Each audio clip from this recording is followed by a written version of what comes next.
कहने को तो हम 2010 एक आधुनिक युग में जी रहे हैं जहाँ सिर्फ विज्ञान की बात होती है। यहाँ भूत प्रेत की बात करना अंधविश्वास कहलाता है। मैं भी ऐसा ही सोचता था, मगर एक हादसे के बाद मेरी सोच थोड़ी बदल गई। जून की गर्मी के कारण सबका जीना मुहाल था। हम सब कुछ दिनों के लिए अपने ननिहाल गए हुए थे, वहाँ जहाँ मेरी कुछ अच्छी यादें जुड़ी हुई थी। मगर इस बार ऐसा नहीं था। मैंने जो देखा उस पर मुझे विश्वास नहीं हुआ। गांव में एक कटे सर के आदमी के दिखने की अफवाह थी, पर हम इन बातों पर विश्वास नहीं करते थे।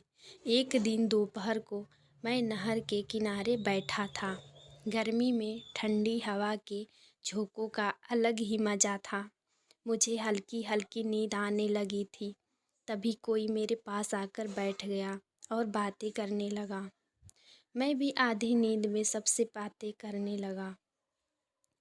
बातों में उससे मेरा अतीत बढ़ा दिया, और फिर जब मैंने उसे देखा तो मेरी सांस ही रुक गई। उसका सर नहीं था। एक पल में मेरी सारी नींद उड़ गई और वो आदमी भी गायब हो गया। मैं वहाँ से भागकर सीधा घर आ गया।